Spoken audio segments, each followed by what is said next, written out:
बिस्मिल्लाहिर्रहमानिर्रहीम। आज तक के मुअज़्ज़ज़ नाज़रीन अस्सलामु अलैकुम।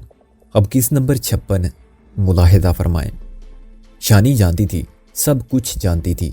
चौधरी दोहरी शख्सियत का मालिक था। बेशक वो नारपुर के दूसरे चौधरियों से मुख्तलिफ था, लेकिन अपने अंदाज में उसकी संग दिली और मतलब परस्ती हर शुबे से बालातर थी। अब सोचने की बात यह थी कि क्या शानी उसके बिछाए हुए जाल से निकल सकती है। इसका जवाब फौरी तौर पर नफी में था। वो इस बारे में पहले भी बहुत कुछ सोच चुकी थी, लिहाजा जब वो इस जाल से निकल नहीं सकती थी तो फिर इसके सामने कौन सा रास्ता रह जाता था। वक्त उससे एक और कुर्बानी मांग रहा था। यूं तो कहीं एक वजूहात थी जिनके लिए ये कुर्बानी ज़रूरी हो गई थी, ताम सबसे बड़ी वजह मुन्ना था। वो साफ देख रही थी कि अगर वो इस कुर्बानी से गुरेज करेगी तो एक मासूम जिंदगी तबाही के दहाने पर पहुंच जाएगी। इस अंदाज में सोचते हुए इसके कानों में बाबों के अल्फाज गूंजते थे। उन अल्फाज की तय में एक ऐसी इल्तिजा छुपी हुई थी जिसके तासुर को अल्फाज में बयान करना मुमकिन नहीं था। बाबा ने उसे इल्तिजाई लहज में कहा था, शानी अगर मुझे कुछ हो गया तो तुम इनको संभाल लोगी ना। उनसे बाबों की मुराद मुन्ना था और मुन्ना के अलावा नदीम और चौधरी बशीर थे। इस फिक्रे के अंदर बहुत कुछ छुपा हुआ था और शानी ने इसको बड़ी गहराई से महसूस किया था। ये खामोश तमन्ना थी जो आज तक शानी के दिलो दिमाग में गूंज रही थी। वो जब इस खामोश तमन्ना को मुन्ने के रवैये के पसे मंजिर में देखती तो ये और भी अहम हो जाती थी। शानी के साथ मुन्ने की एसोसिएशन इतनी ज़्यादा थी कि वो इससे दूर होकर टूट फूट जाता था। यूँ महसूस होता था कि फिर बिस्तर से लग जाएगा। वो एक खून की रात थी। शानी मुन्ने के बारे में सोचती सोचती सो गई थी। रात की सिपहर उसकी आंख खुली, लिहाफ उसके ऊपर से खिसक कर टांगों की तरफ चला गया था। वो सीधी लेटी हुई थी। अचानक उसे एहसास हुआ कि कोई कमरे में मौजूद है। वो चौंक कर उठ बैठी। दरवाजे में चौधरी बशीर खड़ा था। उसके बाजुओं में मुन्ना था। मुन्ने का सर चौधरी के कंधे से लगा हुआ था। वो बेखबर सो रहा था। मुन्ने के शूज चौधरी के दूसरे हाथ में थे। शानी लिहाफ अपने घुटनों से हटाकर नीचे उतरने वाली थी जब चौधरी आगे आया और उसने शानी के कंधे पर हाथ रखकर उसे उठने से रोक दिया। शानी ने कुछ कहना चाहा, ताहम चौधरी ने ऊँटों पर उंगली रखकर उसे खामोश रहने का इशारा किया। शानी जैसे उठी थी वैसे ही दोबारा लेट गई। वो परेशान सवालिया नजरों से चौधरी की तरफ देख रही थी। चौधरी ने झुककर ओले से मुन्ने को शानी के पैरों में इस तरह लिटा दिया कि मुन्ने का एक बाजू शानी के गले में था। फिर वो 2 कदम पीछे हटकर तनकीदी नजरों से दोनों को देखने लगा। मंजिल को मजीद उजागर करने के लिए उसने कमरे की दोनों ट्यूब लाइट्स भी ऑन कर दी। शानी समझ गई कि अब इस पर फिर वही फोटोग्राफी वाला मूड तारी है। शानी अपने आप में सिमट सी गई। इसने लिहाफ को अपनी कमर से ऊपर तक खींचना चाहा, मगर चौधरी ने हाथ के इशारे से उसे मना कर दिया। शानी को जूं का तू रहने की हिदायत देता हुआ वो बाहर निकल गया। मुश्किल 15-20 सेकंड बाद वो वापस आ गया। उसके हाथों में उसका भारी भरकम कैमरा और फ्लैश लाइट वगैरह भी मौजूद थी। कमरे का दरवाजा बंद करके उसने बड़े फिदवियाना अंदाज में शानी और मुन्ने की 3-4 तस्वीरें बनाई। उसने शानी को अपने बाल तक नहीं संवारने दिए थे। तस्वीरें उतारने के बाद वो कुछ चीज़ी हो गया। उसने कैमरा एक तरफ रख दिया और शानी से चाय की फरमाइश की। शानी चाय बनाने के लिए किचन में आ गई। वो कमरा और किचन का दरमियानी दरवाज़ा खोलकर सोफे पर नीम तराज हो गया। उसकी निगाहें मुसलसल शानी के सरापर पर थी, जैसे ये निगाहें कई दिनों की भूख चंद मिनट ही में मिटाना चाहती हों। शानी ने इन नज़रों के असर से बचने की कोशिश करते हुए कहा, आपने कई दिन इंतज़ार कराया और अब आए हैं तो अचानक आ गए। बस उधर हालात ही कुछ ऐसे हैं, फूंक फूंक कर कदम रखना पड़ता है। आज भी बड़ी मुश्किल से निकल पाया हूँ। कोठी से 12 बजे रवाना हुआ था। मेरा ख्याल है कि 1:30 बज रहा है। शानी ने वाल क्लाक देखा, 1:30 बजने वाला था। आपके बाजू का क्या हाल है? चौधरी ने बाजू से कमीज उठाई। वहाँ अभी तक पट्टी बंधी हुई थी। हाथ और कलाई पर हल्की सी सोजिश भी मौजूद थी। वो बोला, उस दिन के बाद शदीद दर्द तो नहीं हुआ, पर अभी मसला पूरी तरह ठीक भी नहीं हुआ है। किसी वक्त एकदम जलन होने लगती है, बहुत तेज, जैसे गर्म सुइयां चुभ रही हों। आपसे कहा था किसी अच्छे डॉक्टर को दिखाएं। चलो दिखा लेंगे, तुम बताओ कैसी हो? मैं भी ठीक हूँ, बस हर वक्त बाहर के हालात के बारे में सोचती रहती हूँ। मेरे लिए तो यहाँ ब्लैक आउट है, कुछ पता नहीं चलता कि बाहर क्या हो रहा है। तुम बेखबर ही रहो तो बेहतर है। कभी कभी बेखबरी बंदे की सेहत के लिए अच्छी साबित होती है। आपका मतलब है कि बाहर हालात ख़राब हैं? ख़राब तो हैं, लेकिन बस से बाहर नहीं है। मैं संभालूंगा सब कुछ, तुम्हें फिक्रमंद होने की ज़रूरत नहीं। बस इतना कहना चाहता हूँ कि सलचल में तुम मेरे साथ रहना। क्या आपको लगता है कि मैं आपके साथ नहीं हूँ? शानी ने निगाह मिलाए बगैर पूछा। मैंने ये तो नहीं कहा है। चौधरी ने सिगरेट सुलगाया। कुछ देर गंभीर खामोशी तारी रही। खिड़कियों से बाहर आधी रात का सन्नाटा सनसना रहा था। चौधरी ने सिगरेट सुलगाते हुए कहा, ये एक टूटा हुआ मोबाइल फ़ोन मिला है एनएक्सी से, पता नहीं किसका था। शानी ने घूम कर देखा। इसकी रगों में खून मुंजमिद हो गया। वो इस मोबाइल सेट को क्यों कर पहचानती? ये कई हफ्ते उसके पास रहा था। इस पर वो शेरी और रुस्तम से राब्ता किया करती थी।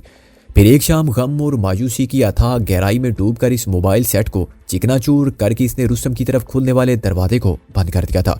और आज ये टूटा फूटा सेट चौधरी के हाथ में नजर आ रहा था। चौधरी की भारी आवाज शानी के कानों से टकराई। मेरे हाथों जोरा की अच्छी खासी मुरम्मत हुई है। मेरा ख्याल था कि ये मोबाइल फोन उसके पास रहा होगा। उसने रो रो कर कस्में खाई हैं कि ये उसका नहीं है। बाकी रही जाला तो उसे ऐसी चीजें इस्तेमाल करनी नहीं आती। पता नहीं किसका था और किसने फेंका वहां तुम्हारे कमरे में। शानी ने अपने हाथों और ऊँटों की लर्जिश पर बामुश्किल काबू पाया और बोली, ये मेरे कमरे में था? हाँ, वार्डरोब के पीछे जो खलासा है उसमें से फिरदौस को मिला है सफाई करते हुए। शानी का दिल बेपनाह तेजी से धक धक करने लगा। लगता था पसलियां तोड़कर बाहर निकल आएगा। चौधरी की नजरें उस पर थी और ये नजरें जैसे कुछ खोज रही थी। फिर अचानक चौधरी ने एक और हमला किया। यह पहले से भी शदीद तर था। शानी को अपने जिस्म पर चींटियां रेंगती हुई महसूस हुई। चौधरी ने अपनी वास्कट की जेब से पिस्तौल की एक गोली निकाली और इसे थैली पर रखकर शानी के सामने करते हुए बोला, ये तुम्हारे कमरे की ड्रेसिंग बेस के नीचे से मिली है। पता नहीं ये वहां कैसे पहुंच गई। तुम्हारे आने से पहले मैंने एनेक्सी की अच्छी तरह सफाई कराई थी। तब वहां ये मोबाइल सेट था, ना ये गोली थी। यानी बात यह है कि दोनों चीजें तुम्हारे एनेक्सी में आने के बाद वहां पहुंची हैं। अब पता नहीं ये कैसे हुआ। मुझे तो लगता है वो कुत्ते की बच्ची जोरा कुछ छुपा रही है। शायद उसका बाहर के किसी बंदे से राब्ता था। यह भी हो सकता है कि कोई हरामी बिलने आता हो उससे।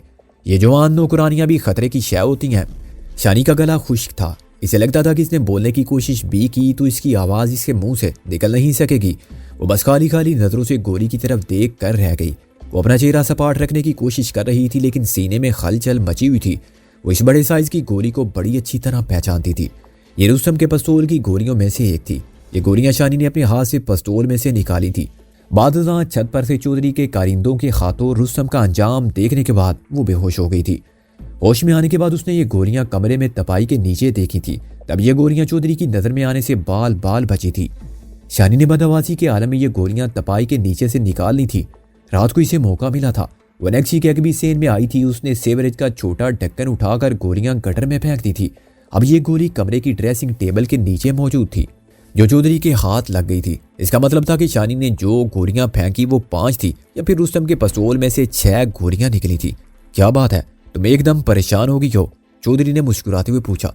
तो नहीं, मैं परेशान तो नहीं, हैरान हूँ। जोरा तो बिल्कुल सीधी सादी लड़की है। मेरे ख्याल में वो झूठ नहीं बोल सकती। लोग देखने में कुछ लगते हैं, अंदर से कुछ होते हैं। चौधरी का लहजा रमजिया था। शानी ने झुरझुरी महसूस की। चौधरी कुछ देर तक साकत नजरों से शानी का चेहरा तकता रहा। फिर बजाय हल्के फुल्के लहजे में बोला, एक अजीब इत्तफाक हुआ है। ये गोली वैसे ही पिस्टल में इस्तेमाल होती है जैसा रुस्तम सियाल के पास था। एक ही कलेबर में है, एक ही साख्त है। कप में चाय उंडेलते हुए शानी का हाथ लरज गया और कुछ चाय संगे मरमर की शेल्फ पर भी कर गई। लेकिन ये गोली कमरे में कहाँ आई? शानी ने अकलाते हुए कहा। अच्छा छोड़ो, दफा करो इस बात को। चौधरी ने सिगरेट का तवील कश दिया। तो मुझे गर्मा गर्म चाय पिलाओ और मैं तुम्हें तुम्हारी पसंद की फिल्म दिखाता हूँ। मेरी पसंद की? हाँ, तुम्हारी अनवरी अपने बच्चों समेत शारजा पहुंच चुकी है और मजे में है। सच? भाई मैं तो तुमसे सच ही बोलता हूँ, क्या तुम नहीं बोलती हो? चौधरी का लहजा फिर मानी खेज हो गया। शानी को लगा जैसे वो उस चूहे बिल्ली का खेल खेल रहा है जो अभी एकदम खूनख्वार लहजा इख्तियार कर लेगा, दाड़ कर कहेगा, मैं सब कुछ जान गया हूँ, मैं सब कुछ जानता हूँ। तेरे और रुस्तम के बारे में कुछ भी मुझसे छुपा हुआ नहीं है। उसके बाद अपनी कमीज के नीचे से स्याह रंग का भरा हुआ पिस्तौल निकालेगा और 4 फुट के फासले से उसकी सारी गोलियां उसके जिस्म में उतार देगा। शानी ने तसव्वुर की निगाह से देखा कि वो चाय के टूटे फूटे बर्तनों के दरमियान किचन के फर्श पर पड़ी है और अपने ही खून में लथपथ तड़प रही है। चौधरी जानकुनी के आलम में भी उस पर ठोकरों की बारिश कर रहा है। चौधरी ने शानी के लड़ते हाथ में से चाय का कप ले लिया और बड़ी नरमी से उसे बाजू से पकड़कर अपने पास सोफे पर बिठा लिया। चाय की चंद चुस्कियां लेने के बाद उसने अपने चर्मी बैग में से एक वीडियो फिल्म निकाली और उठकर VCR में इंसर्ट कर दी। चंद ही सेकंड बाद टीवी ऑन हो गया और शानी स्क्रीन पर अनवरी और उसके बच्चों को हंसते खेलते देखने लगी। ये वाकई शारजा के किसी घर का अंदरूनी मंदिर था। खिड़की में से शारजा की खूबसूरत बुलंद इमारतें दिखाई दे रही थी। अनवरी साफ सुथरा लिबास पहने खाना बना रही थी। दोनों छोटे बच्चे मुख्तलिफ खिलौनों से खेल रहे थे, अटकेलियां कर रहे थे। छोटा बच्चा जिसे वो काका कहती थी कैमरे को देखकर माँ की टांगों से लिपट गया था। अनवरी ने उसे उठाया, उसका मुंह चूमा। उसकी ममता भरी आंखों में खुशी के आंसू थे। इतने में अनवरी का शोर उस फ्लैट नुमा घर में दाखिल हुआ। धूप से बचाव के लिए उसके हाथ में छाता मौजूद था, दूसरे हाथ में फलों की टोकरी थी। कैमरामैन की हिदायत पर वो भी बीवी के पास आन खड़ा हुआ और शर्माते शर्माते बीवी के कंधे पर हाथ रख दिया। फिर बाकी दोनों बच्चे भी उनके साथ आन मिले। वो ग्रुप फोटो की तरह साथ साथ खड़े थे। अनवरी जज्बाती हो गई, कैमरे की तरफ देखकर रोने लगी। उसकी बदम आवाज सुनाई दी, मेरी बीबी जी से मेरा सलाम कहना। उनसे कहना, मैं बहुत खुश हूँ, कभी सोचा भी नहीं था कि इतना कुछ मिल जाएगा मुझे। मैं रात दिन रो रो कर उनके लिए दुआएं करती हूँ। अल्लाह करे मेरी बीबी जी को कभी तत्ती हवा ना लगे, सारी दुनिया की खुशियां उनके हिस्से में आए। 8-10 मिनट की इस फिल्म में अनवरी और उसके बच्चे मुकम्मल तौर पर खुश व खुरम नजर आए थे। फिल्म खत्म होने के बाद चौधरी ने शानी को बताया कि अनवरी के खामन को एक मुकामी फर्म में गार्ड की नौकरी मिल गई है। उसका बड़ा बच्चा पढ़ना नहीं चाहता, लेकिन छोटे 2 बच्चों को स्कूल में दाखिल करा दिया जाएगा। फिल्म के दौरान में शानी पर से वो दबाव किसी हद तक कम हो गया जो फिल्म से पहले चौधरी की बातों ने उस पर डाला था। फिल्म खत्म होने के बाद एक बार फिर वो दबाव शानी को पीसने लगा। क्या चौधरी सब कुछ जान चुका था? क्या वो हकीकत के बिल्कुल करीब पहुंच चुका था? क्या ऐसा हो सकता था कि रुस्तम पर बेपनाह तशद्दुद किया गया और उसने चौधरियों को अपने और शानी के बारे में सब कुछ बता दिया हो? शानी ने सुना था कि जिस्मानी तशद्दुद बड़े बड़े सुरमाओं का पित्ता पानी कर देता है और वज़ीयत से बेबस होकर अपने होंठों के बंद ताले खोल देते हैं। ये बात तो अब यकीनी थी कि कोठी में पकड़े जाने के फौरन बाद रुस्तम की मौत वाक़ई नहीं हुई थी। वो कई दिन बाद तक भी जिंदा था। इसका मतलब था कि उस पर बेईमाना जिस्मानी तशद्दुद का इम्कान भी मौजूद था। खामोशी एक बार फिर गंभीर होती जा रही थी। चौधरी ने आज बेहद परेशान गुफ्तगू की थी, लेकिन इसकी खामोशी गुफ्तगू से भी ज्यादा परेशान कुन थी। शानी को महसूस हो रहा था कि उसकी खोजी नजरें जिस्म के अंदर तक घुस रही हैं और हर रेशे में चुभ रही हैं। वो टांग पर टांग चढ़ाए इत्मीनान से बैठा हुआ था, जैसे इस चुभती और जख्मी करती हुई खामोशी से लुत्फ अंदोज हो रहा हो। फिर वो गहरी सांस लेकर अपने चर्मी बैग की तरफ झुका। उसने बैग की जिप खोली और लिफाफे में से बंद कोई शय निकाली। शानी के दिल की धड़कन कुछ और बढ़ गई। अब पता नहीं वो मोबाइल और गोली के बाद शानी को क्या दिखाने जा रहा था। तब इस मर्तबा शानी का अंदेशा गलत साबित हुआ। चौधरी ने लिफाफे में से जो चीज निकाली वो सुर्ख मखमल की एक डिबिया थी। चौधरी ने मुस्ततील शक्ल की डिबिया खोली। सोने का एक बेशकीमत जुड़ाव नेकलेस शानी की आंखों के सामने चमकने लगा। उसकी 1 इंच चौड़ी पट्टी जो एक सुनहरी बुक्कल के जरिए बंद होती थी, उस पर छोटे छोटे जेम स्टोन दमक रहे थे। सामने वाला हिस्सा दिल की शक्ल में था और बेहद दिलकश था। दरमियान में एक बड़े साइज का नीलम जुड़ा हुआ था। शानी ने नेकलेस देखा। इसके बस में होता तो उसे दीवार से दे मारती, लेकिन मजबूरियों का तकाजा ये था कि उसको देखे, इसको छुए और तारीफ करे, और उसने ये सब कुछ किया। चौधरी का चेहरा थमथमाने लगा। उसके अंदाज से महसूस होता था कि वो ये नेकलेस शानी को अपने हाथ से पहनाना चाहता था। आखिर उसका मुद्दा उसकी जबान पर आ ही गया। कहने लगा, अगर तुम कहो तो मैं ये तुम्हारे गले में डाल दूं। शानी जानती थी वो बज़ाहिर इजाजत मांग रहा है, लेकिन असल में हुक्म दे रहा है। हालात ने उसे लफ्जों और रवैयों के नए मैनी समझा दिए थे। वो उठ खड़ी हुई और अपना रुख कदे आदम आईने की तरफ कर लिया। चौधरी उसके आगे में आ गया। शानी ने अपने लंबे रेशमी बालों को समेटा और उन्हें कंधे के ऊपर से आगे की तरफ कर लिया, जो उसकी गर्दन अकब से उरियां हो गई। चौधरी ने बड़े फिल्मी अंदाज में शानी को नेकलेस पहनाया। वो लर्जा बरंदाम साकत खड़ी थी। चौधरी ने उसे खुद आईने में देखा। शानी के कंधों पर उसकी गिरफ्त मजबूत हो गई। फिर उसके जलते हुए होंठ शानी की गर्दन से छूने लगे। उसने शानी को अपने बाजुओं में ले लिया। शानी ने आंखें बंद कर ली, खुद को खुद से दूर कर लिया। ऐसे लम्हों में वो ऐसा ही किया करती थी। तस्वीर की तरह साकत हो जाती थी और तस्वीरें बेशक खूबसूरत होती हैं, लेकिन उनमें जिंदगी की हरारत नहीं होती, उनमें खुशबू नहीं होती। वो वहीं आईने के सामने खड़ा उसे लिपटाता रहा। एक सरगोशी शानी के कानों में सरसराती रही, हम शादी करेंगे शानी, जो कुछ भी है हम शादी करेंगे। चौधरी की इस फिक्र में जो कुछ भी है उसके अल्फाज खासी अहमियत के शामिल थे। उनका ताल्लुक उस गुफ्तगू से था जो अभी थोड़ी देर पहले चौधरी और शानी में होती रही थी। इसी दौरान में मुन्ना जाग गया। उसके पुकारने की आवाज़ आने लगी। शानी चौधरी से अलहदा होकर जल्दी से मुन्ने वाले कमरे में आ गई। फिर मुन्ना और शानी एक दूसरे से लिपट गए। शानी सुबह देर से जागी। मुन्ना उसकी छाती में मुंह घुसाए बेखबर सो रहा था। उठते साथ ही शानी के ज़हन में सबसे पहला ख्याल मोबाइल और गोली का आया। इसे लगा जैसे दिल पर घूंसा लगा है। गुजर जाने वाली रात की वो सारी बातें याद आ गईं जो चौधरी और उसके दरमियान हुई थी। कि आज फिर चौधरी उन दोनों चीज़ों के बारे में इससे सवालों जवाब करेगा। ये सवाल एक टेस्ट बनकर शानी के सीने में उभरा। एक बात तो शानी को बड़ी अच्छी तरह मालूम थी, अगर रुस्तम और उसके दरमियान मामूली सा ताल्लुक भी साबित हो जाता तो उस पर क़यामत गुजर जाती। दारूपुर के दीगर चौधरी तो रहे एक तरफ, फिर शायद चौधरी बशीर भी इसे माफ़ ना कर पाता। अभी तक इस ताल्लुक के बारे में बातें तो कई लोग कर रहे थे, लेकिन ठोस सबूत किसी के पास भी मौजूद नहीं था। एक बार फिर शानी की सारी सोचें मोबाइल सेट और गोली के गिर्द घूमने लगी। मोबाइल सेट में मौजूद सिम तो शानी उसी वक्त तसल्ली बख्श तरीके से ज़ाया कर चुकी थी, लेकिन मोबाइल सेट के हवाले से उससे वाकई गलती हुई थी। उसे ये टूटा फूटा सेट बागीचे में कहीं दफन करना चाहिए था। गोली के हवाले से जो कुछ हुआ वो बिल्कुल इत्तफाकिया था। अपनी दानिश में शानी ने तमाम गोलियां सीवरेज में फेंक दी थी, मगर एक गोली ना जाने किस तरह ड्रेसिंग टेबल के नीचे से निकल आई थी। अब शानी चौधरी का सामना करते हुए डर रही थी। और सोच रही थी कि अगर चौधरी ने कुछ सवालात किए तो उनके जवाबात क्या होंगे। मगर फिर अचानक सूरत-ए-हाल बदल गई। जालान तेजी से अंदर दाखिल हुई। उसने खुशमगीन नजरों से शानी को देखा और बोली, चौधरानी जी आप यहाँ लेटी हो, वहां पता भी है क्या हो रहा है? क्या हो रहा है? चौधरी जी का बुरा हाल हो रहा है पीड़ दर्द से, जालान ने इंकशाफ किया। शानी ने गौर से सुना तो उसे चौधरी बशीर की मदम कराहें सुनाई दी। ये वैसी कराहें थी जो चंद दिन पहले उसने सुनी थी। बेहद बर्दाश्त के बावजूद ये कर्मनाक आवाजें चौधरी के मुंह से निकल रही थी। शानी जल्दी से दुपट्टा लेती चौधरी के कमरे की तरफ लपकी। उसे देखकर शानी को धचका लगा। वो रात वाले चौधरी से बिल्कुल मुख्तलिफ नजर आ रहा था। रंग जर्द था, होंठ तकलीफ की शिद्दत से स्याह थे। उसने कमीज उतार फेंकी थी और पुश्त छत की तरफ किए बेड पर लेटा था।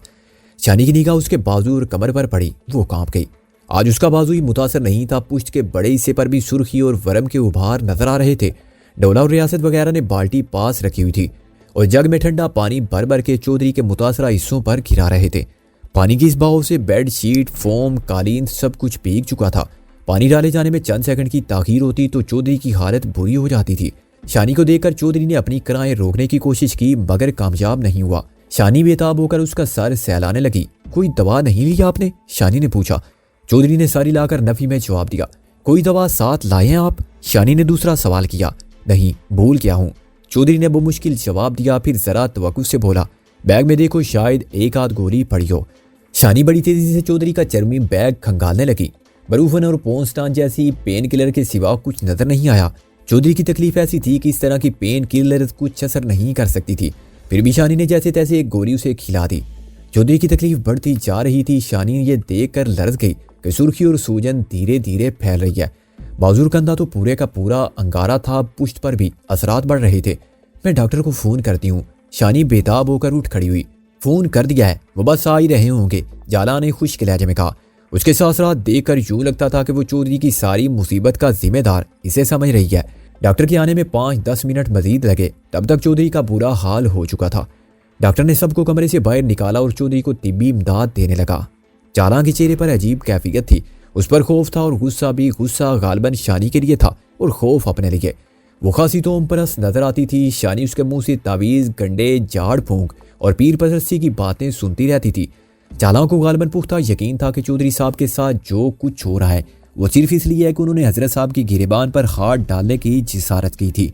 वो इस जिसारत के डांडे शानी से मिला रही थी और इसे भी बराबर का गुनाहगार समझ रही थी।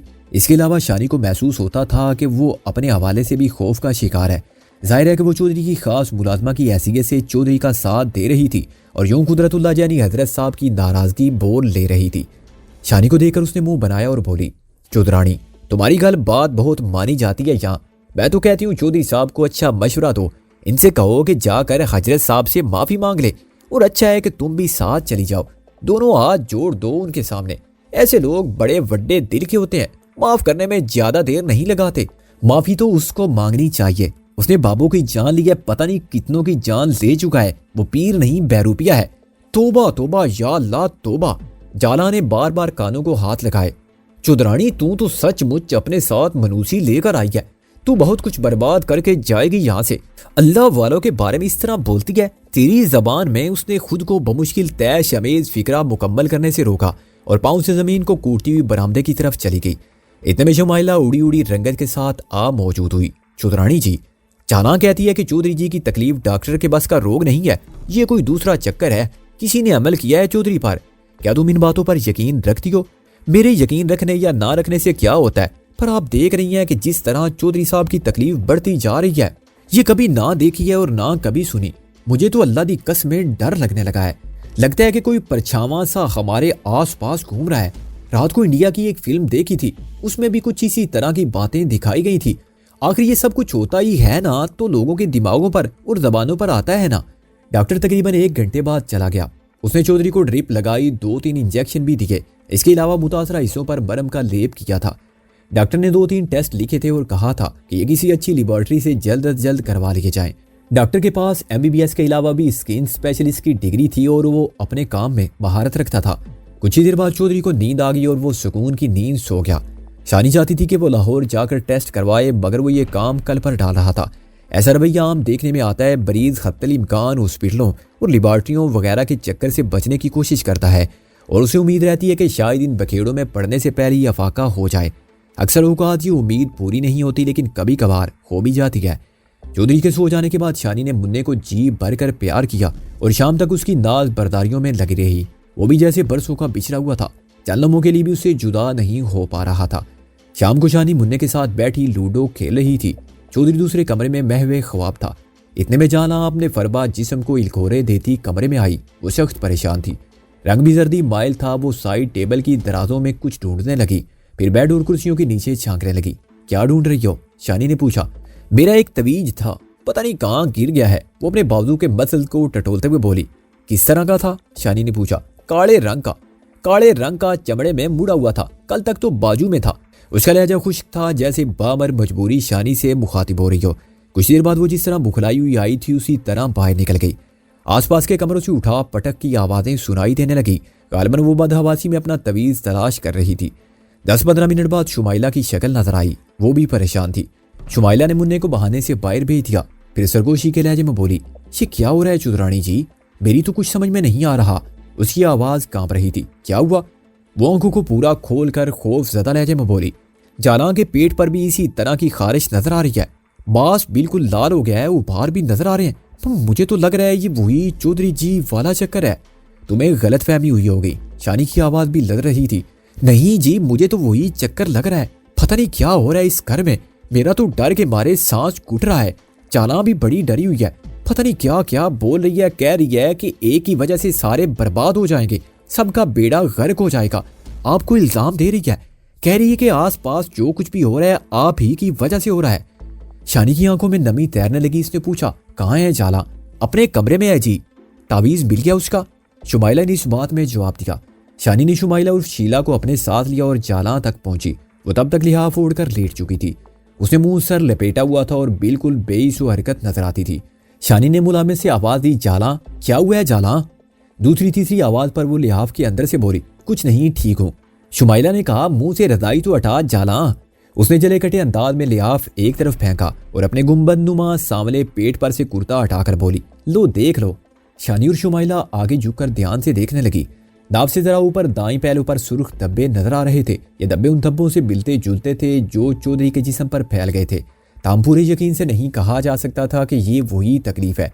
शुमाइला गालबन पहले भी जाला के गुंबद नुमा पेट का मुआयना कर चुकी थी। शुमाइला ने कहा, जाला अब तो लाली कुछ कम नजर आती है, लगता है कुछ फर्क पड़ गया है।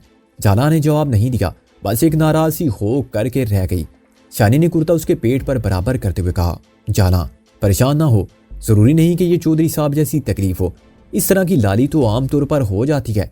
अगर कोई मसला हुआ तो फिर डॉक्टर को दिखा लेंगे। जाला ने कोई जवाब नहीं दिया। उसके चेहरे पर खौफ और नफरत की परछाइयां थी। शानी और शुमाइला के वापस मुड़ते ही उसने फौरन लिहाफ फिर सर पर तान लिया। चौधरी लंबी नींद के बाद रात 10 बजे के करीब बेदार हुआ। शानी उसकी देखभाल में लग गई, उसे खाना खिलाया, दवा पिलाई, कपड़े तब्दील करने में उसकी मदद की। उसकी तीमारदारी में खुलूस और हमदर्दी थी। चौधरी जैसा भी था, जो कुछ भी कर रहा था, लेकिन फिल वक्त उसे हमदर्दी और मदद की जरूरत थी। चौधरी के काम करते हुए वो बड़ी तेजी से कमरे में इधर उधर घूम रही थी। चौधरी उसे अजीब नजरों से देख रहा था, जैसे उसे समझने की कोशिश कर रहा हो। मुन्ना भी आस पास मौजूद था, ताम चौधरी उसे अपने पास आने नहीं दे रहा था। चौधरी की तकलीफ के पेश नजर ये एहतियात अच्छी थी।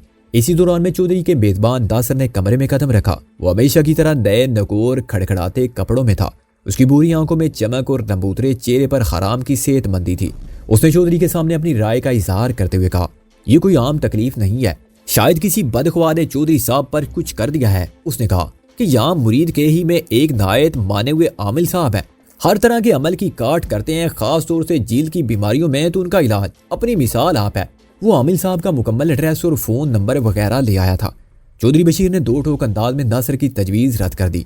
कोई अमल शमल नहीं हुआ मुझ पर, मुझे उल्टे रास्ते पर ना डालो। सुबह लाहौर चलेंगे, कार्डेक्स वालों से टेस्ट कराएंगे। ये तावीज गंडे और जाड़ फूंक ज्यादातर अनपढ़ लोगों के ढकोसले होते हैं। नासर अपना सा मुंह लेकर वापस चला गया। उसके जाने के बाद शानी ने भी चौधरी पर जोर दिया कि सुबह डॉक्टर के तजवीज करदा टेस्ट जरूर कराए। चौधरी खुद भी खासा फिक्रमंद हो गया था। उसने उसी वक्त मोबाइल पर लाहौर में अपने किसी डॉक्टर दोस्त से रब्ता किया और उसे कल के टेस्टों के बारे में डिस्कशन करने लगा। शानी सोचने लगी, यही चौधरी था और यही उसकी सोचें थी, लेकिन बाबू की बीमारी के हवाले से उसकी राय कितनी मुख्तलिफ थी। अब वो झाड़ फूंक को अनपढ़ लोगों के ढकोसले कह रहा था, लेकिन तब वो इन्हीं ढकोसलों को अपनी बीवी के लिए ऐन मुनासिब समझ रहा था। तब वो जदीद इलाज के नुकसान गिनवाता था, फायदे बयान कर रहा है। कितना तजाद था इसके रवैये में। रात 1:30-2 बजे के करीब चौधरी फिर तकलीफ महसूस करने लगा। पुश्त और बाजू के मुतासर हिस्सों की सुर्खी बढ़ने लगी और शदीद जलन महसूस होने लगी। मुन्ने को सुलाकर शानी चौधरी की तीमारदारी में लग गई। वो हर तरह से उसकी दिलजोई कर रही थी। वो एक बालादस्त दुश्मन था, लेकिन फिर भी उसके लिए हमदर्दी महसूस कर रही थी। वही हमदर्दी जो चंद दिन पहले उसने बाबर के लिए महसूस की थी, और उससे पहले कासिम बरलास के लिए महसूस की थी, और उस नामालूम शख्स के लिए महसूस की जिसके सीने की हड्डी में खंजर फंस गया था, और उससे पहले न जाने किस किस संग दिल के लिए महसूस की थी। हमदर्दी और मोहब्बत उसकी फितरत थी, उससे जुदा हो ही नहीं सकती थी। डॉक्टर की हिदायत के मुताबिक नासिर ने चौधरी को SOS इंजेक्शन लगाया और 10-15 मिनट बाद उसकी तबीयत फिर से संभल गई।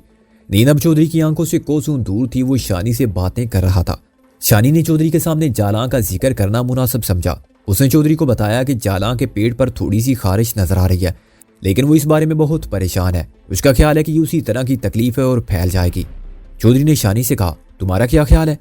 यकीन से कुछ नहीं कह सकती, शानी ने जवाब दिया। जिल पर सुर्खी है और उबार भी नजर आ रहे हैं, लेकिन अंदाजा होता है कि जालां ने कोई खास जलन महसूस नहीं की। बहरहाल ये तो एक अलहदा बात है। मुझे फिक्र ये है कि कहीं जालां बदहवासी में कोई उल्टी सीधी हरकत न कर बैठे। हरकत से तुम्हारी क्या मुराद है? चौधरी ने पूछा। वो खासी तो हम परस्त भी लगती है, कुदरतुल्लाह की बातें भी करती रहती है। उसको वहम है कि आपके हाथ में इसलिए तकलीफ है कि आपने इस साह से कुदरतुल्लाह को धक्का दिया था।